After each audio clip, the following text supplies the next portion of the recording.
आप देख रहे हैं बियानी टीवी, बात में दम है। नमस्कार दोस्तों, बियानी टीवी के इस खास प्रोग्राम खास मुलाकात में मैं दीपेश शुक्ला आप सबका स्वागत करता हूं। मित्रों, आजकल आपने सुना होगा एक शब्द है स्वदेशी। स्वदेशी शब्द का बहुत ज़्यादा प्रचलन बढ़ रहा है। हम बार बार सुनते हैं कि हमें स्वदेशी वस्तुओं का इस्तेमाल करना चाहिए, हमें स्वदेशी कंपनियों का सहयोग करना चाहिए और विदेशी वस्तुओं का बहिष्कार करना चाहिए।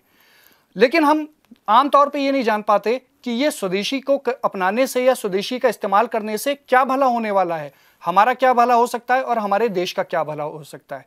इस गंभीर विषय पर चर्चा करने के लिए आज हमारे बीच में हैं श्री सतीश जी भाई साहब और श्री सुदेश जी सैनी जी भाई साहब। नमस्कार भाई साहब, आपका हमारे स्टूडियो में स्वागत है। राष्ट्रीय संयोजक हैं जो स्वदेशी जागरण मंच का एक बड़ा अभियान है और साथ ही भाई साहब जयपुर संभाग में इस अभियान को संभालते हैं। तो भाई साहब, आप हमें ये बताइए कि इस स्वदेशी राष्ट्रीय सुरक्षा अभियान का क्या उद्देश्य है? राष्ट्रीय स्वदेशी सुरक्षा अभियान ये स्वदेशी जागरण मंच का इस वर्ष का प्रमुख अभियान है। इस वर्ष 12 जनवरी जब स्वामी विवेकानंद जी का जन्मदिवस होता है, उस दिन हम लोगों ने इस अभियान की विधिवत रूप से शुरुआत की, क्योंकि हमें ध्यान में आ रहा था कई वर्षों से कि चीन का जैसे लगातार हमारे बाज़ार में प्रवेश हो रहा है और उसके कारण से प्रत्येक वस्तु में और चीनी वस्तुएं जो हैं आज प्रभावी होती जा रही हैं, उसके कारण से भारत का मैन्युफैक्चरिंग और भारत का रोजगार ये बहुत बड़ी एक दिक्कत में आता जा रहा है। इसको ध्यान में करके स्वदेशी जागरण मंच ने फैसला किया कि हम लोग एक बड़ा देशव्यापी अभियान लें, जिसके अंतर्गत हम सारे देश के लोगों से अपील कर रहे हैं कि वे चाइनीज़ वस्तुओं का पूर्णतया बहिष्कार करें और स्वदेशी चीज़ों का प्रयोग करें। हमारी बॉटम लाइन है स्वदेशी स्वीकार, चाइनीज़ बहिष्कार। इसको लेकर ही संपूर्ण वर्ष में हम लोग सारे देश भर में, अपने यहाँ राजस्थान में भी एक बड़ा राष्ट्रीय स्वदेशी सुरक्षा अभियान चला रहे हैं। ठीक है, तो ये आपका राष्ट्रीय स्तर पर चलने वाला अभियान है भाई साहब। हाँ जी। तो आपको क्या लगता है जनता का कैसा समर्थन मिल रहा है, खास तौर से यूथ का, जो नई जनरेशन है? ऐसा इसको लेकर हमारे राष्ट्रीय संगठक हैं कश्मीरी लाल जी और मैं, ये दोनों ने राष्ट्रव्यापी अभियान किया है। केरल से लेकर कश्मीर तक, गुजरात से लेकर आसाम तक हम सब प्रदेशों में होकर आए हैं। एक बात हमारे देखने में आ रही है, शायद ही पिछले 20-25 वर्षों में इस देश के युवाओं ने किसी अभियान का ऐसा देशव्यापी समर्थन किया हो जैसा इसमें कर रहे हैं। भारतीदासम विश्वविद्यालय है मदुरई के पास, वहाँ से लेकर चाहे दिल्ली यूनिवर्सिटी हो, चाहे आपकी राजस्थान यूनिवर्सिटी जयपुर की हो, अथवा कहीं छत्तीसगढ़ का विश्वविद्यालय हो, सब जगह हमारा जाना हुआ है और हमारे को ऐसा ध्यान में आ रहा है कि युवकों को अपने देश की, अपने आर्थिक उसकी बहुत अच्छी जानकारी भी है, उनको अपने रोज़गार की चिंता भी है। इसलिए अपने रोज़गार की सुरक्षा के लिए, देश की सीमा की सुरक्षा के लिए, अपनी मैन्युफैक्चरिंग की सुरक्षा के लिए बहुत बड़ी मात्रा में यूथ जो है, युवा जो है, वो अपना इस अभियान में लगातार जुड़ता जा रहा है। आपने अभी कहा, एक शब्द इस्तेमाल किया रोज़गार की सुरक्षा के लिए, तो मैं चाहूँगा कि थोड़ा सा और प्रकाश डालिए आप कि कैसे स्वदेशी से जुड़ करके हम अपने देश में रोज़गार को बढ़ा सकते हैं और उसको सिक्योर कर सकते हैं। देखिए, अभी चीन का एक उदाहरण हम लें। 2005 के बाद से चीन का व्यापार, चीन का जो बना बनाया माल है, बहुत तेज़ी से भारत में आना शुरू हुआ। इस समय पर $72 बिलियन का टोटल हमारा भारत का और चीन का व्यापार है। उसमें से $62 बिलियन का माल अकेले वहाँ से आता है, हमारे यहाँ के केवल $9.2 बिलियन का जाता है। उसके कारण से भारत का जितना भी मैन्युफैक्चरिंग था पहले से चल रहा था। खिलौने हमारे बहुत अच्छे यहाँ पर बनते थे, जूता हमारा बहुत अच्छा बनता था, टाइल बहुत अच्छी बनती थी, शिवा काशी का पटाखा बहुत अच्छा बनता था, मैं पानीपत का रहने वाला हूँ, वहाँ का दरी कंबल चादर बहुत अच्छा बनता था। लेकिन चीन का सामान क्योंकि सस्ता होता है, हालांकि वो घटिया होता है और लंबा चलने वाला नहीं होता, लेकिन आम ग्राहक इतना जागरूक नहीं रहता। वो केवल ये देखता है कि इसकी कीमत कम है और थोड़ी उसकी चमक दमक ज़्यादा होती है, लेकिन ये लंबा नहीं चलेगा, इतनी सोच बहुत रहती नहीं है। इस कारण से यहाँ का कंज्यूमर जो है वो लगातार 15 सालों से सस्ता होने के कारण से चाइनीज माल खरीद रहा है। उस चाइनीज माल के खरीद के कारण से हमारे यहाँ की मैन्युफैक्चरिंग, हमारे यहाँ की कंपनियाँ, हमारे यहाँ की फैक्ट्रियाँ ये लगातार बंद हो रही हैं। एक उदाहरण बताता हूँ मैं। अकेले मेरे शहर पानीपत के अंदर ही पिछले 15 सालों से लगातार और चाइनीज़ कंबल और चाइनीज़ दरी, चाइनीज़ चादर आने के कारण से हमारे यहाँ पर लगभग 1 लाख लोगों की नौकरियाँ चली गई।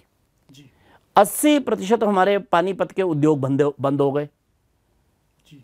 तो उसके कारण से हमारे को ऐसा ध्यान में, देश भर में लाखों नौकरियां इस चीन के सस्ते आयात, उससे होने वाली मैन्युफैक्चरिंग की बंदी, उसके कारण से लाखों नौकरियां यहाँ की समाप्त हो गई हैं और यहाँ से होकर वो चीन शिफ्ट हो गई हैं। बिल्कुल। अगर हम भारत के लोग इस बात को तय कर लें कि जैसा भी हो, क्योंकि घटिया और ड्यूरेबल तो होता नहीं, इसलिए अंततोगत्वा तो चीन का सामान महंगा ही पड़ता है, किंतु शुरू में क्योंकि सस्ता दिखता है, अगर हम इस बात को ध्यान में ले लें और इसलिए चाइनीज़ माल का बहिष्कार कर दें तो भारत की मैन्युफैक्चरिंग फिर से दोबारा से खड़ी हो जाएगी और उसके कारण से हमारे यहाँ पर रोजगार बहुत तेजी से दोबारा से बढ़ जाएगा। बिल्कुल सही। एक मैं उदाहरण बताता हूँ कि पंजाब के अंदर कई इंजीनियरिंग कॉलेज बंद हो गए हैं और उसका एकमात्र कारण है कि नए निकलने वाले लोगों को नौकरी नहीं मिल रही है। इलेक्ट्रॉनिक्स कम्युनिकेशन जैसी ट्रेड में भी अब भर्ती नहीं हो रही है क्योंकि नई फैक्ट्री तो यहाँ लग ही नहीं रही।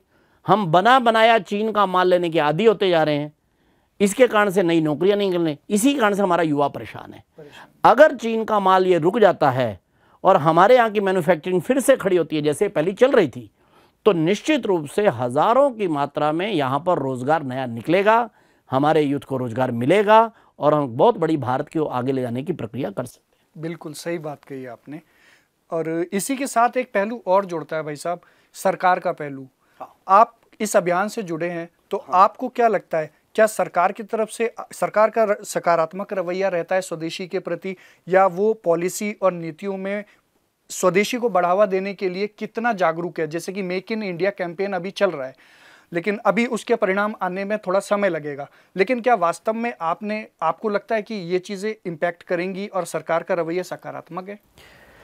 देखिए, ऐसा है कि स्वदेशी जागरण मंच ने 2008 में पहली बार चीन का ट्रेड इम्बैलेंस्ड हो रहा है और हमारा घाटा बढ़ रहा है, हमारा पैसा चीन जा रहा है, इसके लिए पहली बार हमारे प्रोफेसर भगवती जी जो पैसिफिक यूनिवर्सिटी में वाइस चांसलर हैं, उन्होंने पहली बार ये कहा था।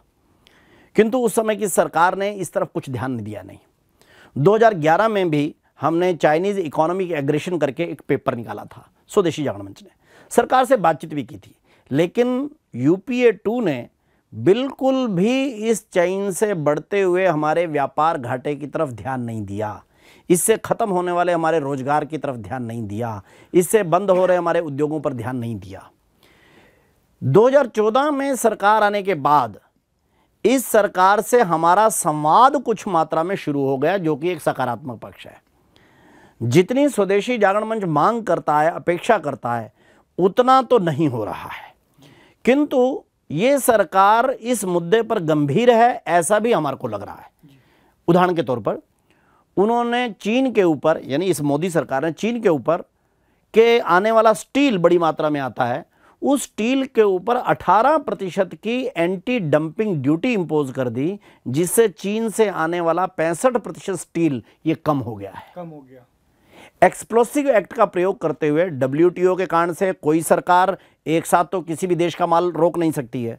हम बिम्स्टेक के मेंबर हैं, हम ब्रिक्स के मेंबर हैं, इसलिए चीन से माल को ऑफिशियली नहीं रोका जा सकता। किंतु एक्सप्लोसिव एक्ट का प्रयोग करते हुए चीन से आने वाले पटाखे पर पूरी तरह से प्रतिबंध लगा दिया गया है। इसके कारण से शिवाकाशी की पटाखा इंडस्ट्री, दिया सलाई इंडस्ट्री, ये पूरी तरह से फिर से चल पड़ी है और उसके कारण से हजारों लोगों को अकेले शिवाकाशी में दोबारा से रोजगार मिल गया। इस सरकार ने पावर सेक्टर में भी ऐसे कड़े प्रतिबंध जो है लगाए हैं, रेलवे में भी स्टैंडर्ड ऊंचे किए हैं। अभी 20 दिन पहले इसी सरकार ने जो ट्रकों और बसों के टायर आते हैं, इस समय पर 70% चीन से आने लग गए थे, उनके ऊपर 23% से अधिक की एंटी डंपिंग ड्यूटी लगा दी है। उसके कारण से हमारे को लगता है कि अगले 4-5 महीनों में चीन से आने वाले टायरों के ऊपर बड़ा मात्रा में कमी आएगी। इसलिए हमारे को ऐसा लग रहा है कि ये सरकार चीन के साथ जो व्यापार घाटा बढ़ा हुआ है उसके प्रति गंभीर तो है, लेकिन जितनी अपेक्षा हम स्वदेशी जागरण मंच की कर रहे हैं सरकार से, क्योंकि एक राष्ट्रवादी सरकार है, डोकलाम के मुद्दे पर उन्होंने बहुत ही बढ़िया स्टैंड लिया है, ऐतिहासिक स्टैंड लिया है। इसके लिए हम मोदी सरकार को बहुत बहुत बधाई देते हैं। उसके कारण सारे देश का सिर ऊंचा हुआ है, अंतर्राष्ट्रीय बिरादरी में भारत का सिर ऊंचा हुआ है। तो हमारा कहना है कि जैसा आप लोगों ने डोकलाम पर बड़ा स्पष्ट स्टैंड लिया, ऐसे ही हर एक मुद्दे पर लीजिए। वो कर रहे हैं, उसकी गति थोड़ी बढ़े, इसका हमारा सरकार से पुरजोर आग्रह रहता है। जी बिल्कुल, बहुत सारे फैक्ट्स आपने बताए, जिसमें ये इम्पोर्टेंट चीज़ आपने बताई कि सरकार ने एंटी डंपिंग ड्यूटी भी इनके ऊपर लागू की है, जिससे उनका आयात हमारे यहाँ घटेगा। हाँ बिल्कुल। एक हम ये भी जानना चाहेंगे और हमारे दर्शक ये जानना चाहेंगे कि आपके स्वदेशी जागरण मंच का, राष्ट्रीय स्वदेशी सुरक्षा अभियान का अब आने वाले समय में एक्शन प्लान क्या रहेगा? किस तरीके से अपने इस पूरे अभियान को आप पूरे देश में चलाना चाहेंगे? देखिए, इस समय पर सारे देश के अंदर बहुत व्यापक प्रकार के कार्यक्रम हो रहे हैं। गोष्ठियां हो रही हैं, छोटी बैठकें हो रही हैं, डोर टू डोर संपर्क हो रहा है, प्रचार अभियान बहुत तेज़ी से चल रहा है, होर्डिंग्स लग रहे हैं, विभिन्न कार्यक्रम में, जैसे आज के आपके चैनल में भी आया हूँ आज, ऐसे हमारे बाकी स्वदेशी जागरण मंच के पदाधिकारी भी जा रहे हैं। तो ये एक चल रहा है। इसी क्रम में एक बड़ा चरण हम रामलीला मैदान के अंदर 29 अक्टूबर को करने वाले हैं। हमारे को उम्मीद है कि देश भर से 1 लाख से अधिक लोग उस दिन रामलीला मैदान में आएंगे और हम अलग अलग देशों के प्रतिनिधियों को भी वहाँ बुला रहे हैं, क्योंकि चीन के सामान से दुनिया के अनेक देश भी परेशान हैं। तो उनकी भी ट्रेड पर फर्क है। स्वयं अमेरिका परेशान है, उनका रोजगार खत्म हो रहा है। इसलिए हम ये चाहते हैं कि ऐसे दुनिया के देश जो चीन के इस इकोनॉमिक एग्रेशन कहिए अथवा ट्रेड वार कहिए उससे परेशान है, उससे हम वे आउट क्या है ये बता सकते हैं। इसलिए हम दुनिया के बाकी देशों के प्रतिनिधियों को भी वहाँ बुला रहे हैं और हमें उम्मीद है कि रामलीला मैदान की रैली जो है देश और दुनिया को एक संदेश देगी कि चीन से ट्रेड करिए, लेकिन ट्रेड वार में मत फंसिए। इसके लिए सारे देश में एक प्रयत्न चल रहा है और 29 अक्टूबर की रैली, ये एक स्वदेशी जागरण मंच का एक बहुत बड़ा कार्यक्रम जो है आगामी दिनों में होने वाला है। बहुत बहुत आपको शुभकामनाएं आपके आने वाले कार्यक्रम के लिए। तो हम अंत में यही समझ सकते हैं कि भाई साहब ने बताया कि किस तरीके से एक ट्रेड वॉर शुरू हो चुका है। चीन जो अपने यहाँ सस्ता माल बनाता है और दूसरे देशों में उसे डंप कर देता है, हम उसे सस्ता समझ के खरीद तो लेते हैं, लेकिन वो कम क्वालिटी का होने की वजह से जल्दी खराब हो जाता है। तो बाद में बात बराबर पड़ती है, हमको वो सामान दोबारा खरीदना पड़ता है। और जैसा कि अभी भाई साहब ने बताया, तो उससे ये भी हमें समझ में आता है कि आने वाले समय में युद्ध मैदान में या रणभूमि में नहीं लड़े जाएंगे, वो आर्थिक मोर्चों पे भी लड़े जाएंगे। और जैसा भाई साहब ने अभी जिक्र किया कि डोकलाम को चीन के साथ डोकलाम वाले मुद्दे को जैसे भारत सरकार ने डील किया, उसमें शायद कहीं ना कहीं एंटी डंपिंग ड्यूटीज को लगाने का भी प्रेशर गवर्नमेंट ऑफ चीन के ऊपर रहा होगा, जिनको ऐसा लगा होगा कि एक छोटे से युद्ध की वजह से हम बिलियंस ऑफ डॉलर्स का व्यापार गंवा देंगे। तो ये हम सभी भारतीयों के लिए एक बड़ा संदेश है कि हम अगर अपने देश में रोजगार को बढ़ाना चाहते हैं, हम अगर अपने देश में स्वाभिमान को जिंदा रखना चाहते हैं, तो हमें अपने देश की स्वदेशी वस्तुओं का इस्तेमाल करना चाहिए और उनका सम्मान करना चाहिए। इसी बात के साथ मैं अलविदा लेता हूं और धन्यवाद करता हूं हमारे गेस्ट्स का। आगे भी हम जुड़े रहेंगे और ऐसे ही खास प्रोग्राम्स को बनाते रहेंगे और आप सबके लिए लाते रहेंगे। धन्यवाद।